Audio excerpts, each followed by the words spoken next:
Welcome to the Writing Community Chat Show.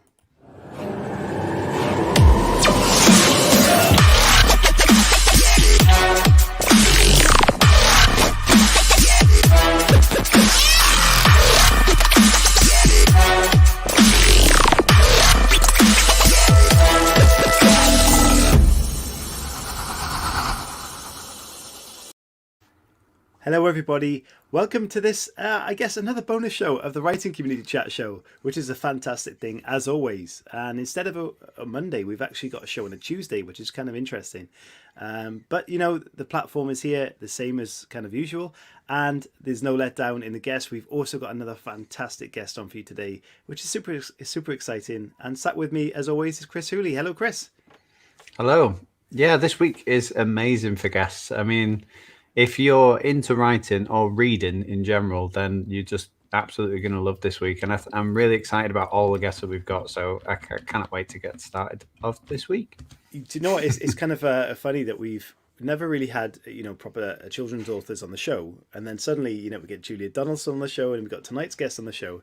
And it's really interesting because there's a lot of people who have thought about writing in the children's genre and kind of don't really know where to go with it. So it's really good to get the insight and share the stories that we always kind of get out of the guests we have on the show, which is why we love it so much, Chris.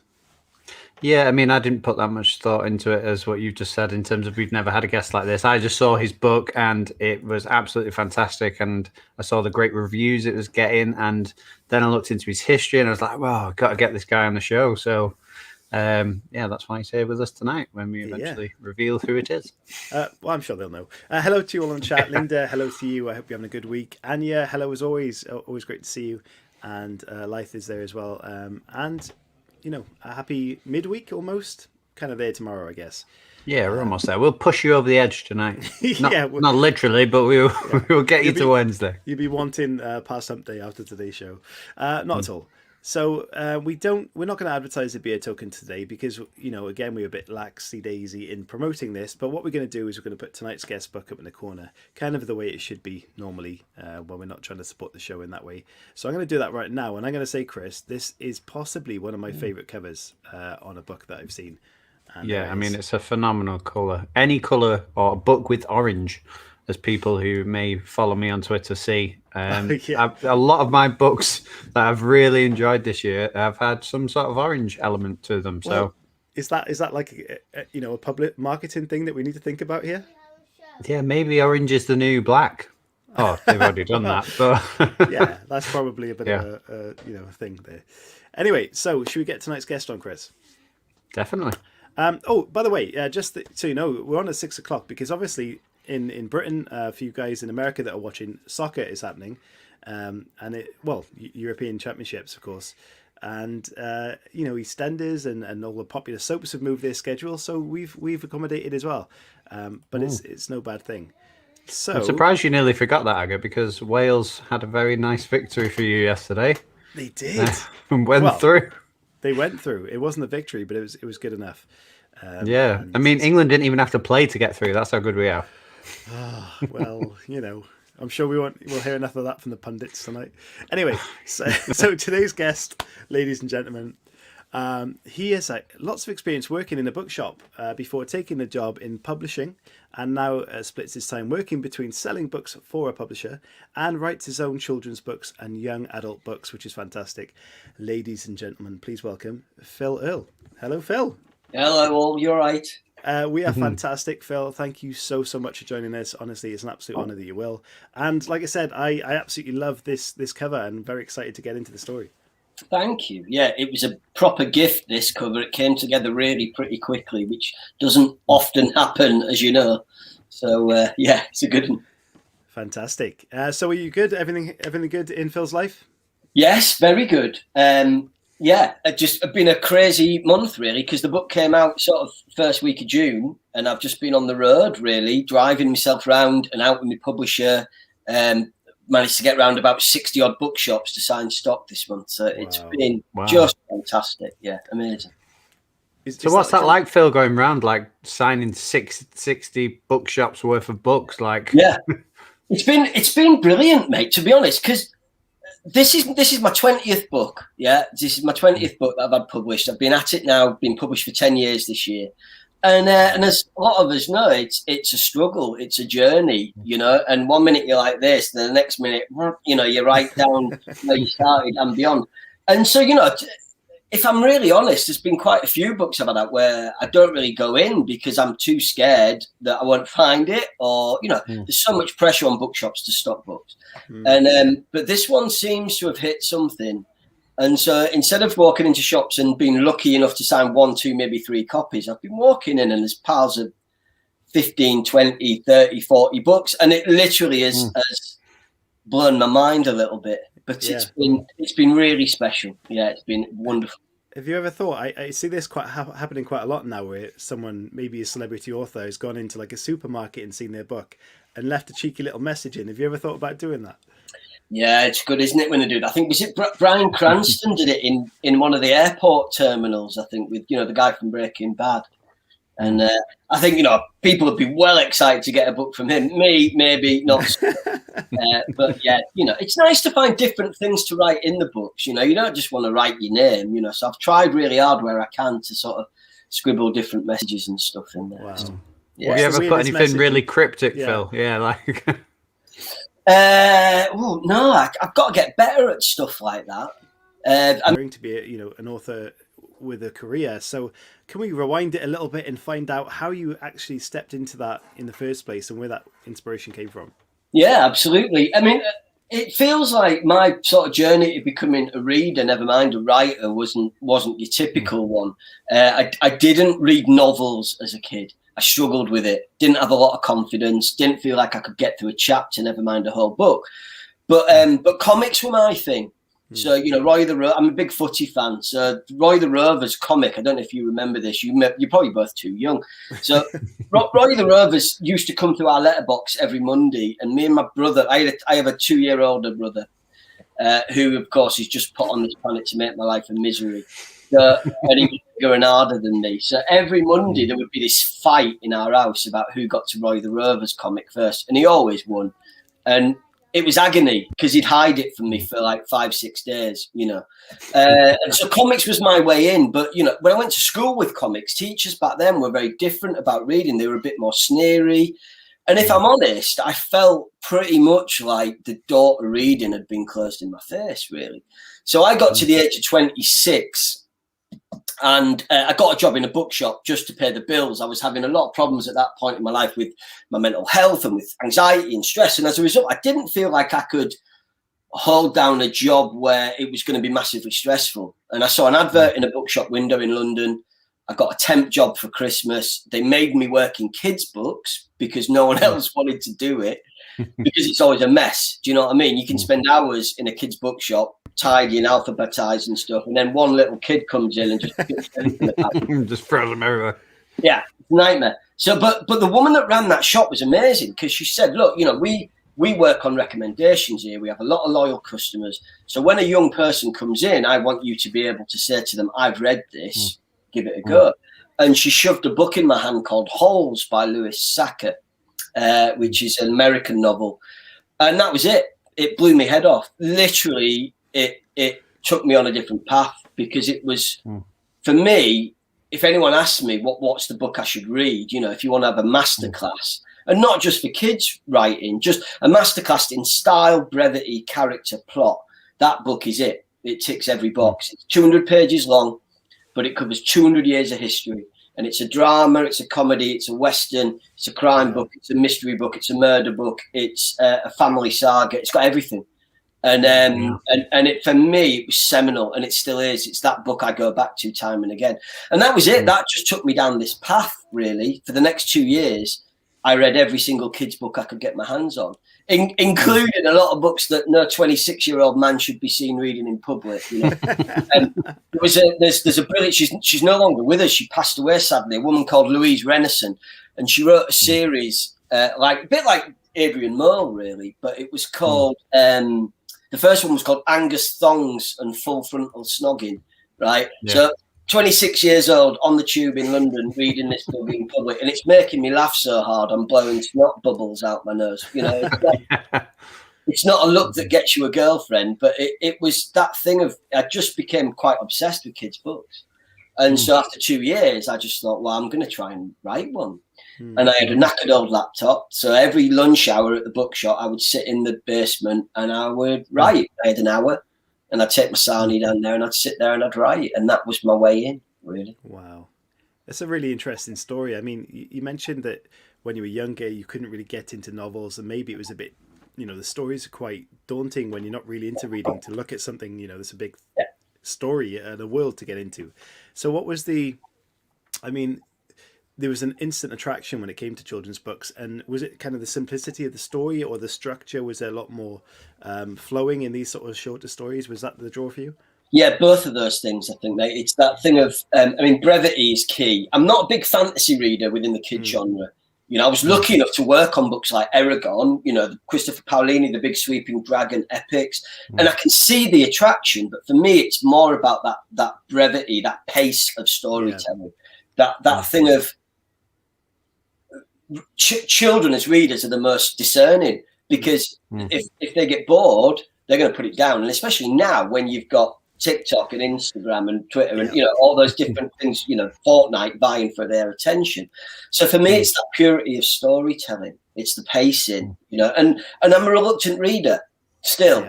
I'm 46, but I still class myself as that. So for me, it's about books that rattle along.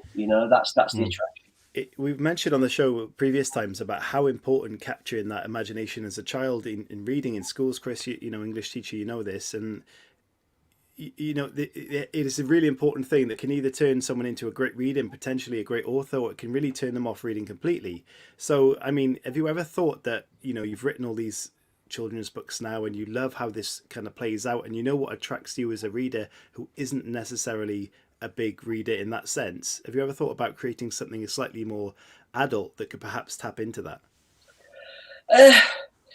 I have. I've got an idea for something that might be for adults, but I've got to be honest. When I write, unless I've just written a picture book for the first time, which is going to be out in next year or year after with Ladybird.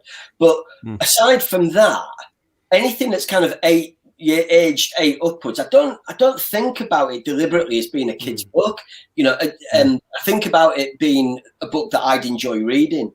I think the great books, the great children's books, they transcend. Halls. It's not a coincidence that Halls Bloomsbury, who published the children's edition, did an adult edition. It's not a coincidence that Harry Potter caught on, and that they did adult editions. Great. I'm really lucky. I worked for David Fickling, who was the man who discovered, the editor that discovered Philip Pullman, and wow. If you get him on the subject of age grouping or age banding books, he's furious. Because he's like, a great story is a great story. Age doesn't come into it. Great voices transcend, and I think that's something that I've really tried to hold on to while I'm writing. It's first and foremost, the voice has got to be real. The voice has got to be true, and I think that's the most important thing. So, Phil, how did you take from being a reader then, and having all these books that have influenced you and thought so much to the point where you thought, I'm going to try this myself?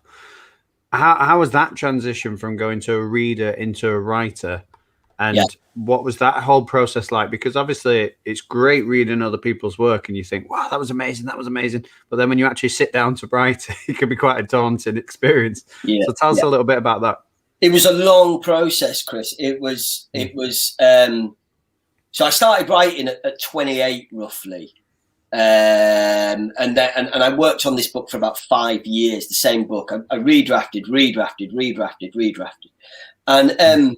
and it was a long, arduous process. It was about learning craft, really. And of course, you do meet writers who hit pay dirt straight away, first thing off the bat, away they go. It wasn't like that for me. It was best part of 8 years really before I got anywhere.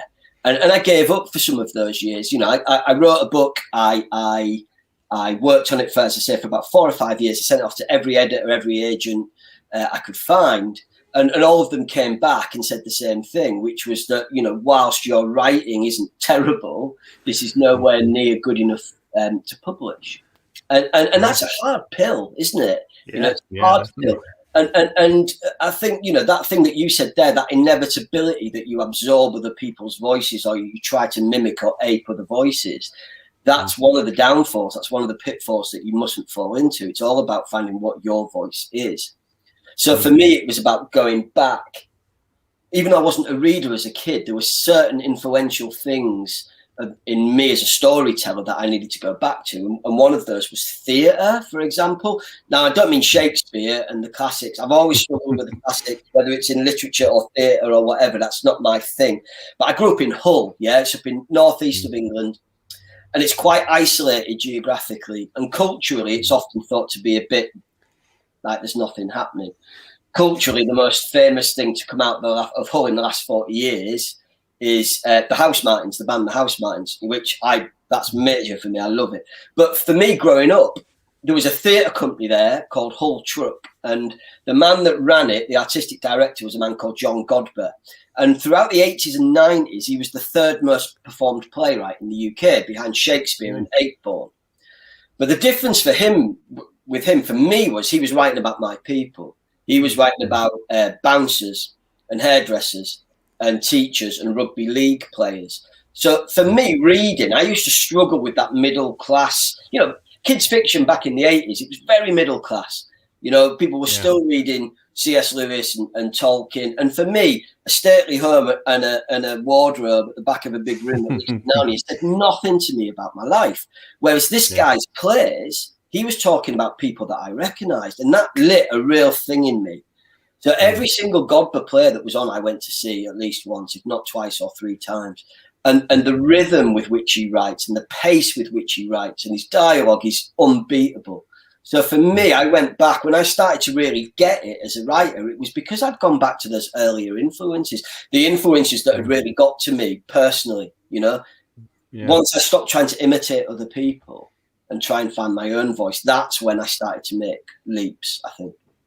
Wow, it's great.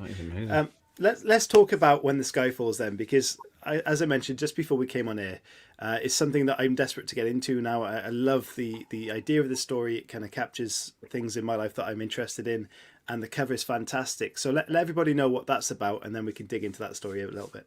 Yes, it was. This story feels like the greatest gift that anyone has ever given me, and I speak a lot in schools. Yeah, it's one of the things, you know, it's really hard to make a living out of writing. I still work 3 days a week in a publisher, and then the other 2 days I write and I speak in schools. And I talk a lot to students about being surrounded by stories. Every second of our lives, the tiniest, most seemingly mundane incident can be the starting point for an adventure. And this book is evidence of that. In that, about 8 years ago, I was sat on a campsite with a very dear friend who at that point was sort of early 70s. And he told me, apropos of nothing, he just started telling me this story about his dad during the Second World War. Now, his old man was home guard because he wasn't able to fight. He had, I think it was chronic asthma. And so every time that the air raid siren rang in Manchester, his old man had to grab a rifle and leg it to Bellevue Zoo.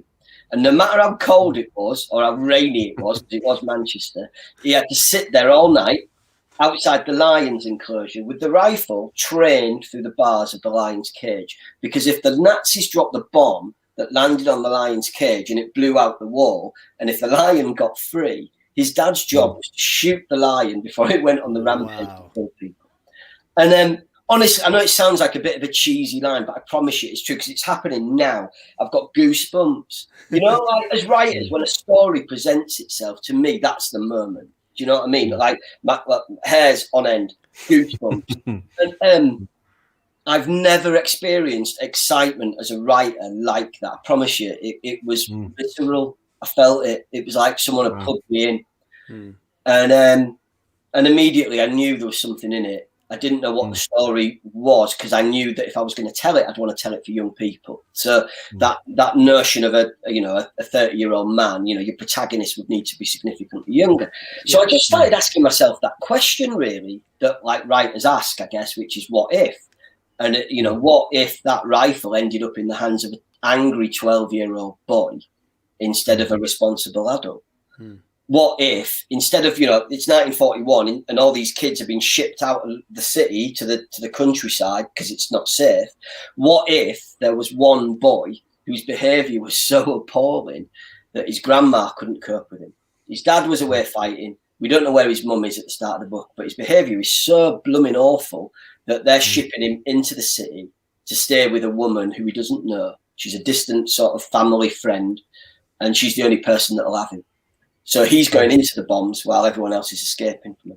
So by the end, and the other question, the other what if was, what if instead of a lion inside the cage, it was an animal that this boy could have a relationship with? Yeah. And there's loads of examples in history of alpha males, silverback gorillas, protecting children that fall into their cages. If you go onto YouTube, you'll find video evidence. There's one in, I think it was the 80s or 90s, a young kid fell into the enclosure. All these other monkeys were trying to get to it to hurt the kid, apart from this one silverback who stood guard. And I was just like, there's power in that. So what if by the end of this story, what if this rifle does end up in the hands of this 12-year-old lad? And what if he's the one that has to pull the trigger? Could that boy possibly pull the trigger on the one person or thing in his life that has really, truly shown him love? So that was the sort of genesis of it. Yeah. It's a fantastic story. I mean, before you kind of elaborated on it anyway, just imagine that concept of being in that scenario. There's bombs falling around the city and you're stood by a cage of lions. I mean, there's terror all around you, isn't there? I mean, it's bonkers, because that bomb could fall and it could blow out the lion's cage. Yeah, but it could also cover you in rubble. Yeah. So if that lion got free, have you still got that rifle in your hand? Those were the sort of moral dilemmas that was facing us as I started to sort of think about what the story could be.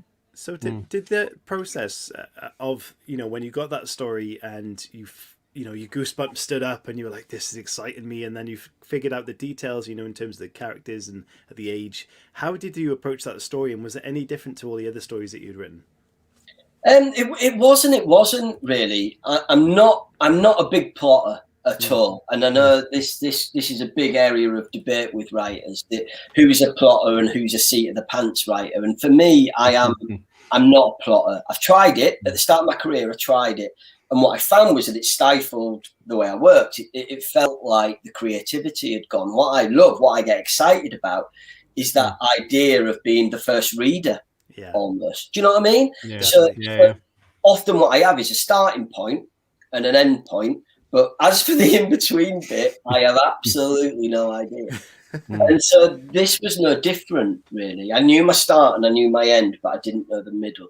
But it felt different because it came at a different point in my life. Like, I'd had by this point, I think about 15 books out. It had been a real up and down. I'd won some really nice awards. I've got some really nice coverage in newspapers, but commercially it was really difficult. And as writers, you start to worry, don't you, that our publisher's going to take a risk with me anymore? Will they see potential commercially in publishing us? And at the same time, from a personal point of view, life had kind of taken a bit of a swan dive in that my marriage had ended. I'd lost my kids half the week. I hadn't written a word for 2 years.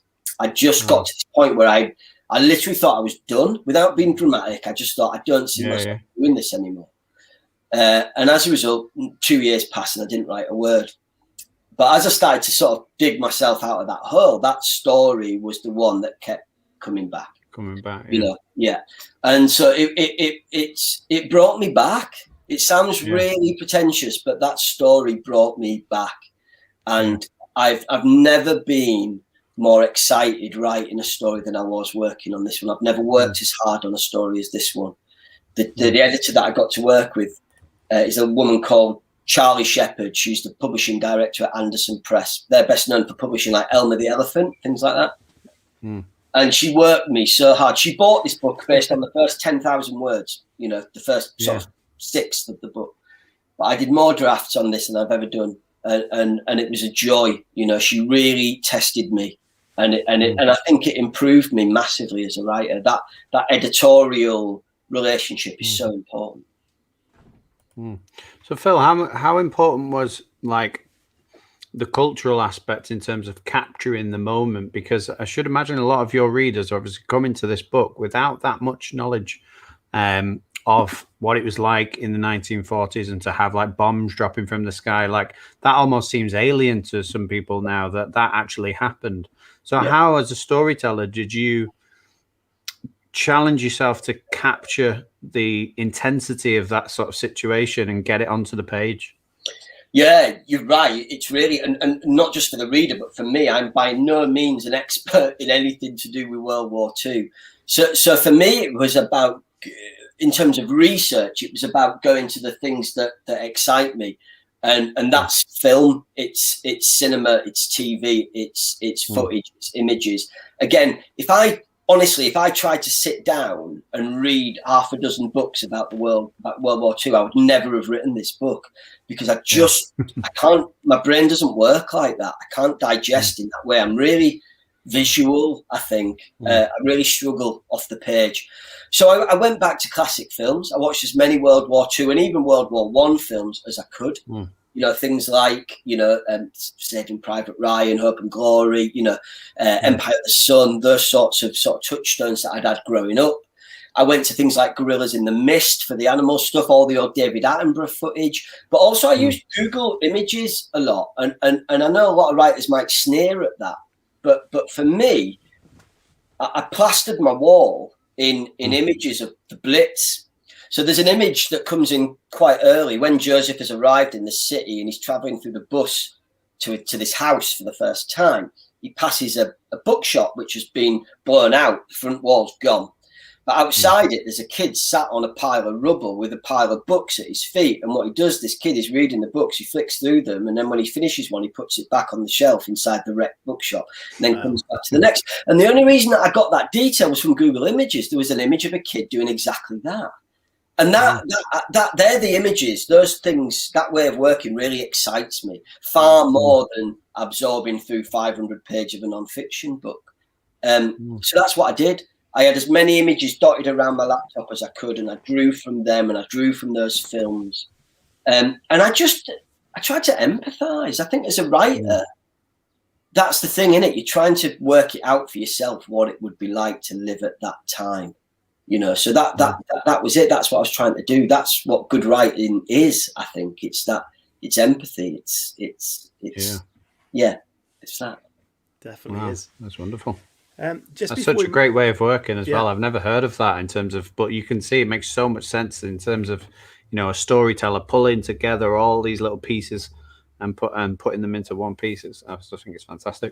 I think, to be honest, Chris, as well, it's that thing of it didn't come in the first draft. It wasn't all there. This was 5 or 6 drafts, and my editor had been really meticulous as we went through about, okay, so I'm getting a stronger sense now of that feeling of the bombs dropping, but we've not talked about rationing. We've not talked about pets, the fact that, and this is what the next book is about, it was my editor that told me about this pet massacre that happened in the first month of the war. 750,000 animals were put to sleep in 1 month because the government told people it wasn't going to be safe.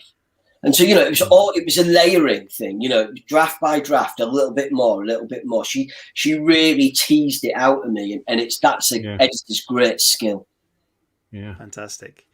Just before we move on to our staple questions in the next part of the show, I just want to touch very briefly on the fact that you've co-written books with Andy McNabb. I have. That's an incredible thing to do. And how did that come around?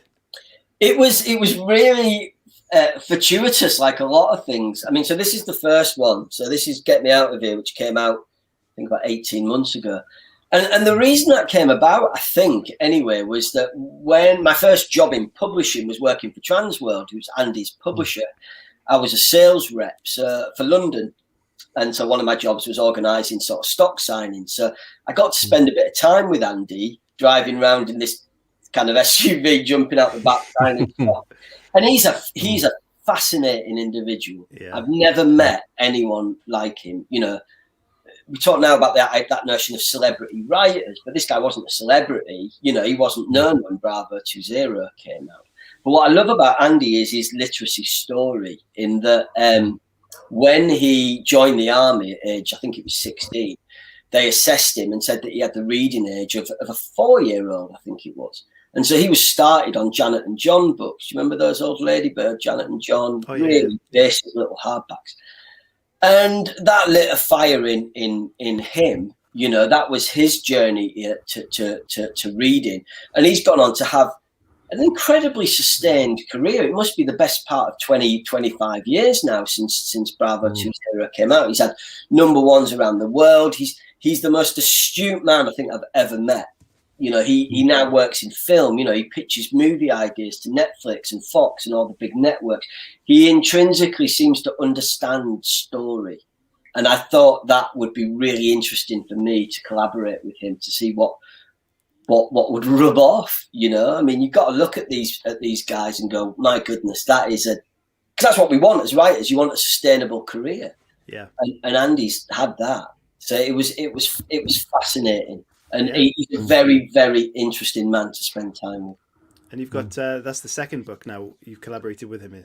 Yeah, so that comes out. So this one was out 18 months back. And then there's I Broke the Internet, which is the second one involving these characters. They're all about kind of school trips gone wrong. Do you know what I mean? Outward Bound trips gone wrong. So this one this one was kind of like a Go Ape type place. And the next one's they win a big award to go to the Norwegian Alps, to go to this high-tech kind of outward bound skiing, zorbing kind of thing. And it all goes horribly Pete-Tong.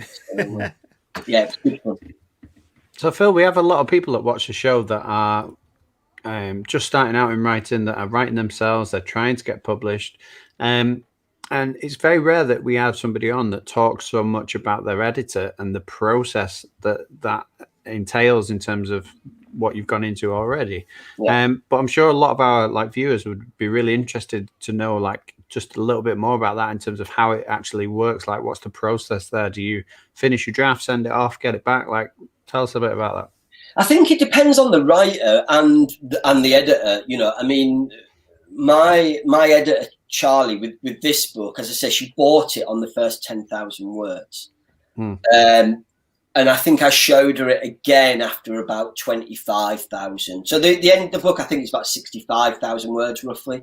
So I probably showed her the first third, just for that bit of a confidence boost. Am I moving in the right direction? What do you think about this? I've got these thoughts about the next sort of act, if you know what I mean. And she was a guide really for that. I mean, writers use people differently. Some writers are very, very secretive and won't show their agent or their editor until they've hit that final full stop. For me, I think I've always lacked a bit of confidence as a writer, maybe because I came to it late. Maybe it's a slight imposter syndrome thing, but I often feel like I just need that little bit of a cuddle after 25,000. It's all right. Keep going.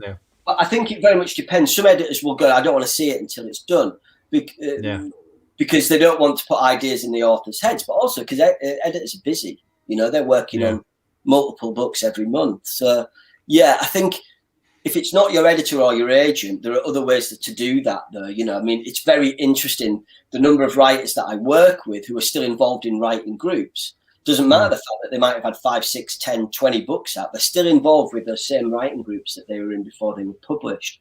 And those peers, those allies are still the first people that hear their work and offer critique in the same way as they always did. So it doesn't have to be that editor or an agent. It really can be a peer. As long as you trust those people, as long as those people aren't going to, excuse my French, they're not there just to blow smoke up your bum. You know, they need to be critiquing you from word go. If you can find that community, then it's absolutely invaluable. Yeah, fantastic. So what we're going to do is we're going to play a very quick advert, and then we're going to get into staple questions, and then we'll get some questions in from the community.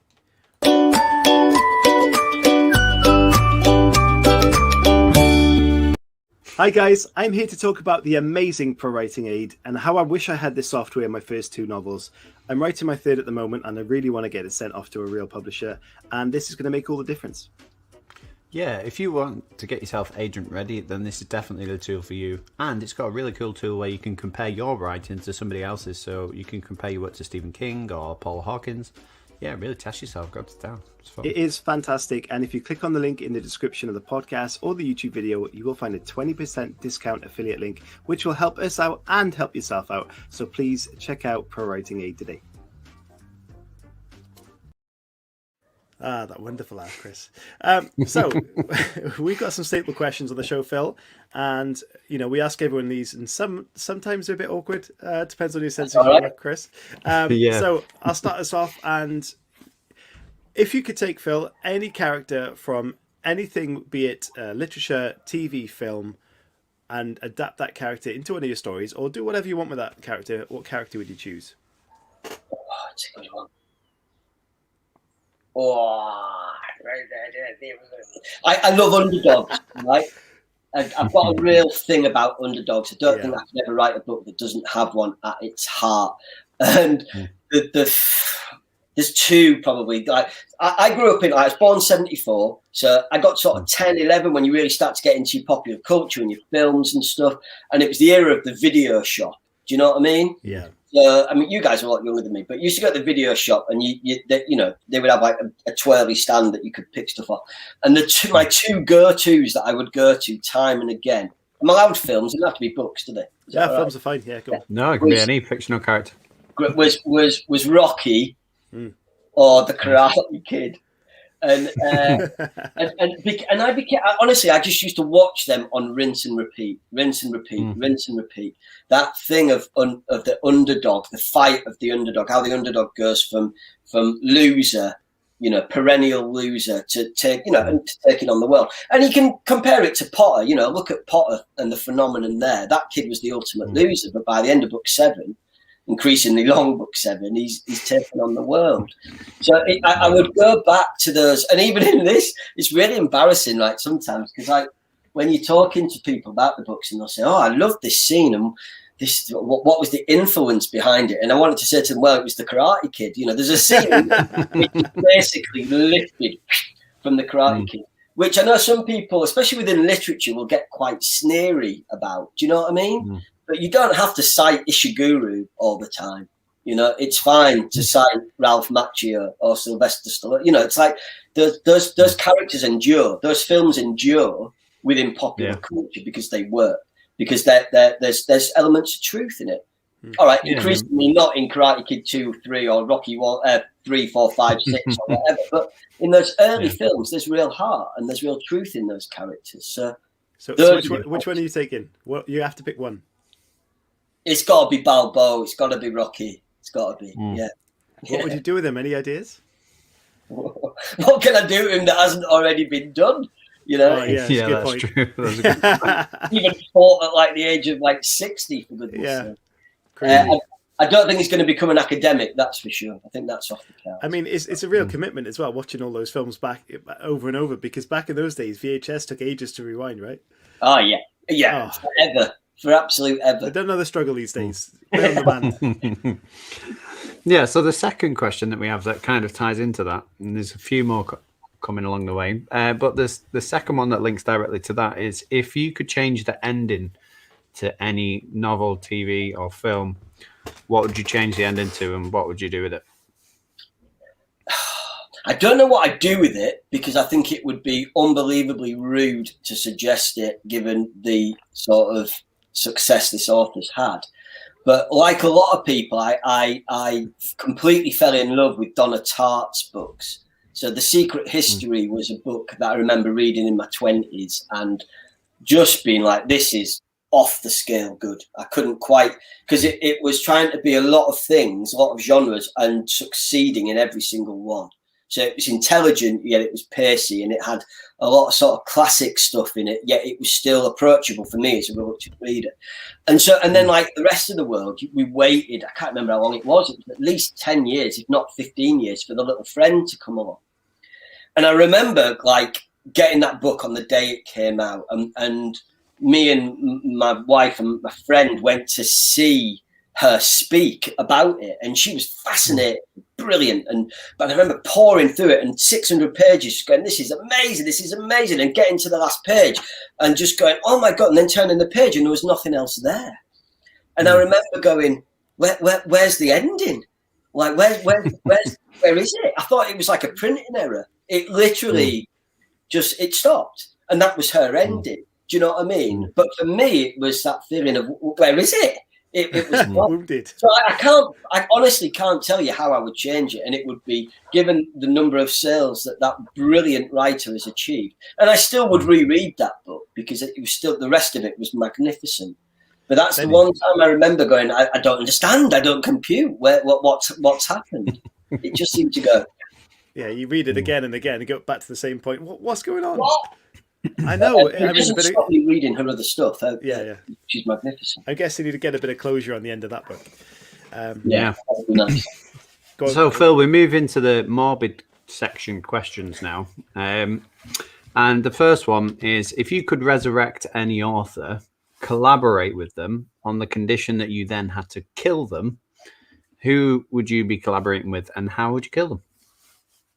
Oh, do I have to kill them in the book or in real life?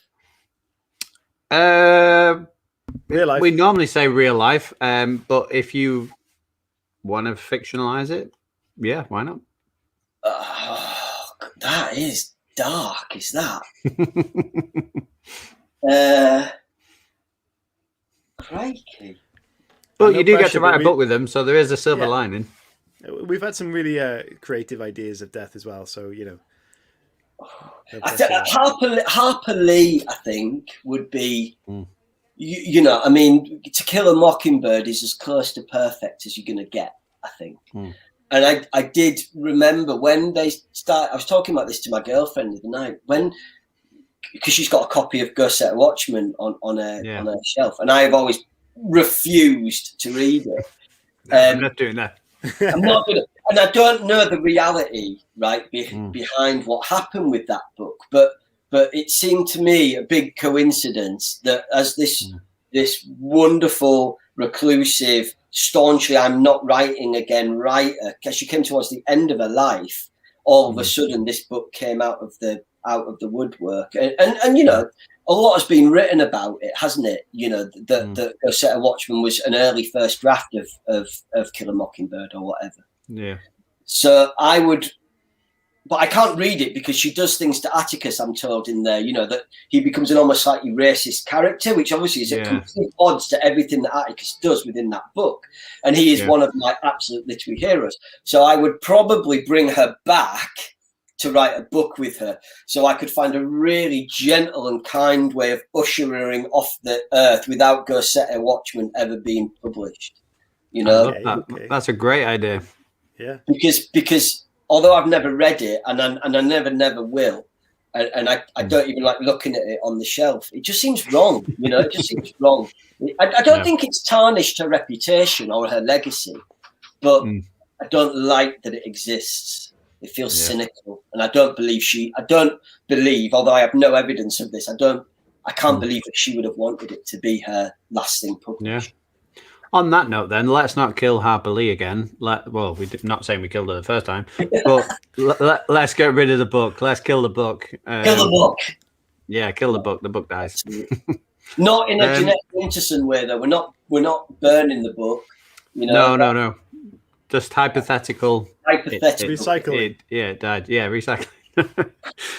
So the second part of that morbid question, Phil, is more focused on yourself. So you're on your deathbed and you're looking back at your writing career.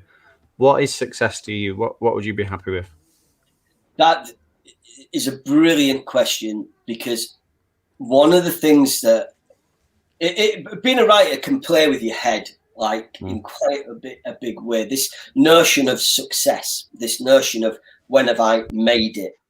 Because actually the act of creation in itself is making it. Getting whether it's a haiku or a short story or whatever it is, the notion of that getting to the end, that is making it. But the danger that we fall into is that it becomes a commercial thing, and it becomes the thing that, for me anyway, that I want to make my living at. And so it's dangerous. It should have been enough that I could have written a story from start to finish. It should have been enough that I could find myself an agent, never mind a publisher, never mind foreign publishers, never mind it being the thing that has helped me make my living. But there's a real danger that you fall into this trap of, and it was my friend, I've got a really dear friend who's a magnificent writer for adults and children called Marcus Sedgwick. He's been published for about 25 years now. And he said, don't fall into the I'll be happy when trap. You know, I'll be happy when I get an agent. I'll be happy when I get a book published. I'll be happy when I have a film made. Do you know what I mean? It can just go on and on forever. Yeah. But it is a danger, and I think I haven't ever really got my head around that in the 10 years that I've published. You know, I've been so lucky to have 20 books published. Do you know what I mean? It's like, you know, it's bonkers. I mean, it's like I can do this. I can get these books and I can hold them up and I go, they're mine. That all came out my head, and I never even wanted to be a writer in the first place. I wanted to play film. That's amazing. You know, and then this book's just gone like mental. It's gone into the top 10 for kids. It's crazy. And you get to a point where you have to say that's enough. Yeah, that's enough. That is, you know, that is more than success, isn't it? You know, because the act of creation in itself is the success. So I think it's a brilliant question. And I really hope that when I do lie on my deathbed, it would be enough to say I wrote a book. I finished a story. You know, I told a story. That is enough. Because the rest of it gets corrupted by ego and money, I think, really. You know? Yeah, definitely. It's a fabulous answer. It really is. Thank you. Yeah. Okay, so let's get some questions in from the community. Guys that are watching, please start sending them in. But just before we do that, we'll do our new family member from the community, which is a way... Oh, yeah. Yeah, you forgot about that, Chris. Which is a way, Phil, that we kind of highlight someone on Twitter that kind of follows the show that may not have much of a following. So what we do is we attack them aggressively with GIFs or GIFs. I'm still not sure which one I'm supposed to be calling them. And that GIF is your choice, or GIF. So Phil, once I put this person on the screen, Chris will find them. What do you want to send them? Oh, if I can find them. I think you deleted it. Okay. It could be any sort of any theme, I guess. Chris, I'm gonna have to find another one if I can re-find them. Are they a writer then? They're someone who's writing at the moment. Not always, but this person is. Yeah, I'm just gonna pop it back up on the screen because I have unfortunately deleted that. I don't know why. Okay, so 1 second. Okay, she's got 103 followers, so she needs a bit of a boost. Chris, this is her. There you go. Nikki Collins at author _N_Collins, author of poetry, short stories and paintings. Very creative. Working on my first novel, Creatures of the Mind. Sounds fantastic. So Phil, what are we going to send them? Well, I mean, again, she's probably not going to thank us for this, but it's that thing of I would go back to Rocky personally, which I'm sure you're working on a novel called Creatures of the Mind. This might be a bit base, but there's a great Rocky gif. If you just type in Rocky into gifs, there's one of him doing one-handed press-ups, jumping from one to the other. It's that thing of like. It's a really crude analogy, but Lionel Messi didn't become Lionel Messi the first time he stuck his boots on. Yeah. He spent the first 15 years of his life learning his craft. So I love a Rocky. One of the reasons I love Rocky films is I love the training montages. It's that thing of, right, knuckle down, get on with it, practice. So I often, Rocky is seminal for me, which is a terrible thing. That's the one. It's an absolute classic. Fantastic. Keep going. If you're watching this, guys, or you're listening back on the podcast, feel free at author N_Collins. Send them the Rocky GIF. Just mention welcome to the family, WCCS, or the hashtag the Writing Community Chat Show. And hopefully they'll receive that well. And it's been quite funny recently. We have had some good feedback from this. So it's a good little feature. Halo says, the world ain't all sunshine and rainbows. Absolutely. Brilliant. Love that. Oh, I need to take that away. Where's that gone? Okay, That's so let's get that community thing. What a great thing to do. Yeah, some people look at it and go, "What the hell just happened?" And some people embrace it and get back to us. So that's great. Yeah. And supporting a member and giving them a bit of a boost. And you never know. Sometimes we've had it in the past where we've had that feature, and then they've sort of become a part of the group as a result of that. Which obviously the ever expanding writing community group is like you said, it's a brilliant support network for everyone as well. So the more the merrier. There's nothing more isolating than starting out. Or even if you're not even starting out, if you've been out 2 or 3 years and you don't feel like you're getting anywhere, that's hard. Well, that's the entire reason this show exists, is because the support in that community that we had. So this is why we're giving back, and we're so grateful for the family that's been created. We really are. We love it. They're all bonkers, and it's great. So first question is from Anya Pavil. Thank you for your question, Anya. She says, have you ever read a children's book / seen a kids movie / show and wondered how the hell it was labeled as being for kids? In other words, something more adult. Yeah. I mean, it's really like, do you remember the Stephanie Meyer Twilight thing that went mental a few years ago? And I mean, I work in publishing, so you become quite cynical to it in the end. But we ended up calling it Fang Bang. Do you know what I mean? And it's it's just 300 pages of longing. Do you know what I mean? And what it does is it whips up writers into a frenzy and agents into a frenzy and publishers, because they want the next one. How can we feed this market that we've just created? So the most unreal pitch that we ever got from an agent, because often, publishers love a one-line pitch. Do you know what I mean? Their elevator pitch. How do we sum up this book in like 4 words? Ridiculous, but it's what publishers want. And one agent wrote to us on the back of Stephanie Meyer and said, "Oh, this is the next big thing. This is Artemis Fowl meets 50 Shades of Grey." Wow. Which was the most inappropriate kids pitch. Artemis Fowl is about an 11-year-old master criminal. Do you know what I mean? At no point should that 11-year-old master criminal be associated with 50 Shades of Grey. That's wrong on too many levels. So yeah, we see them all the time. Yeah, all the time. I mean, often it's not so much with the career writers, but often with the celebrity writers, they'll often come up with ideas and pitches that are completely adult when they want them to be kids. Yeah. I mean, even some of the big sellers, you look at some of the content in them now and you go, I don't think that's quite right. I'm not going to mention them by name, but there's stuff in there that is wholly inappropriate. Phil, do you have... Oh, sorry, Chris. No, I was going to say, do you ever feel like when obviously the market is how it is and one book breaks through and has a lot of success and then they flood the market with all books of a similar nature and then almost a whole genre that's created just drops and dies a death as a result? Yeah. Like, do you ever feel that publishing will cotton onto that and sort of merge away from it and go let that book have its success, or do you think that's something that they will always do and following the trend and following the money in that respect? They have to, mate, because at the end of the day it's a business, and it's supply and demand, isn't it? The demand was there.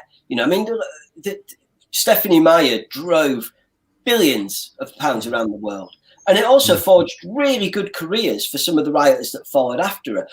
There is a real argument, I think, that how many of those writers have endured, including Meyer, but that's about fad, isn't it? That's about genres as well. Genres come and go. For the last 3 or 4 years in children's, 10 years ago, it was all about the dragons again. The Paolini thing was huge. Then we had several years where you couldn't even give that stuff away. Do you know what I mean? So it all comes round in a big circle.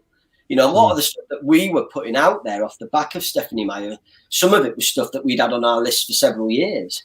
It was reissued stuff. So, it can be cyclical. It can feel very cynical as well. Yeah. But you've got to remember, as hard as it is as a writer, as someone that's innately creative, it is a business. Publishing is a business. And you have to remember that when you're writing. So as someone who's done all avenues then, Phil, in terms of working obviously for publishers and working with books and selling books on multiple different levels, what advice would you give to somebody who's trying to sort of catch on the end of a trail and going, well, what's I've missed the Stephanie Meyer boat now, I've missed the vampire stage, I want to try and do the next thing. What is that? What advice would you give to them that are sort of like, well, I kind of do want to get in on this next time round, but I don't know what that's going to be. Don't. It's that simple. Don't. I don't believe. For me, it's about longevity. I want to have a career. And for me, and I'm not saying this is gospel, this is just my opinion. For me, a career and longevity comes from telling the story that's literally burning a hole inside you to get out. I've seen so many people write Hunger Games wannabes because they've seen how they sell, and within 5 pages that the writer's heart isn't in it. Why would you do that? Why would but it's so much of it, mate. It's about luck. Do you know what I mean? It is. I kind of have a bit of a cheesy motto, which is write hard and hope for luck, because so much of it, there were so many authors. Philip Pullman had been published for 10 years before he hit pay dirt. Melvin Burgess was the same. Jacqueline Wilson, one of the biggest names that's come out of children's books in the last 30 years. She'd been writing for over a decade before she had any modicum of success. A lot of it is about timing. It's the right book in the right place at the right time. And it's word of mouth. Do you know what I mean? It's like you look at things like big word of mouth successes, Boy in a Striped Pajamas, Curious Incident of the Dog in the Nighttime, Eragon, back to Paolini again. He wrote that book because he was homeschooled. And he self-published it and went around schools in America, just, wearing tight jodhpurs and knee-length boots with a sword and a floppy shirt. Do you know what I mean? And word gets around. It's so much of it is about luck. Yeah. We got 2 more questions very quickly. We'll squeeze these in. Halo Scott, thank you. She says, what are the main differences between writing kids books and YA books? Well, I mean, I think, the language for starters. I mean, you're not going to get away with any swears. It's quite hard. When I went from young adult to middle grade, you realise there's certain things, from a language point of view, you can't get away with. But thematically, actually, the barriers aren't much different. There are an awful lot of very successful middle grade 8 to 12 books that still tackle the same gritty subjects that are tackled within young adult. Do you know what I mean? You can still talk about addiction and families dissolving or death, grief, loss. All those things can still be tackled. For me, it's just about remembering, trying to tap into what I was like at 8 or what I was like at 9 versus what I was like at 13 or 14. But don't think just because it's for kids, you can't write about it, because you absolutely can. Great answer. And the final one, and from Halo Scott again, thanks for your questions. If you could choose one book universe to make real, which would you choose and why? And that's a great question. It'd be the Roy the Rovers ones. They've reinvented Roy the Rovers for a new generation, and they've done graphic novels and fiction. Fiction's written by a very, very, very talented writer called Tom Palmer, and I would bring Tom's football universe to life because it's bang on. It's brilliant. Fantastic. Guys, before we do wrap up, I just want to say When the Sky Falls looks fantastic. Please, we'll leave a description to that in the show's description. Please look at that and get it, and let us give us some feedback as to what you think about it. And Phil, where can people find this book and where can they pick it up? If you're in the UK, you can find it. It's been Waterstone's Book of the Month this month for children. Independents have been magnificent, so I would encourage you first and foremost to buy it from one of those high street retailers rather than online if you possibly can. Fantastic. And do you have a website as well? People can find more about yourself. Yeah, PHILEarle.com, or you can find me on Twitter at PhilEarle or Instagram at PhilEarle as well. I'm always happy to chat, so do get in touch. Fantastic. Chris, anything else? Brilliant. I was going to say, before you go, Phil, who's your football team? Obviously, you've mentioned roughly like you're into football and stuff. I'm a Hull City fan. I'm a Hull boy, so we may be terrible, but they're my terrible. So yeah, I mean, when you said before about the cultural references of the most popular thing to come out of Hull, I instantly thought of that Dean Windass moment when he scored that goal in the playoffs. Yeah, so the greatest moment in our history, mate. Yeah, fantastic. Thank you. How are you feeling about tonight's game? Obviously, nervous. Yeah, I don't understand why we have players isolating, yet Scotland don't. I don't get it. Anyway, that's it. Scotland drink worse things than coronavirus. Don't worry about that. No. Best of luck to you guys. And Phil, thank you so much for joining us. Honestly, it's been an absolute pleasure. And guys, it's Tuesday. We still have a show tomorrow and a show on Friday. Thank you so much for joining us and taking time to come and speak to us. We really do appreciate it. And as always, please stay safe and look after yourselves. We'll see you very soon. Thank you, guys. Bye, guys. Bye.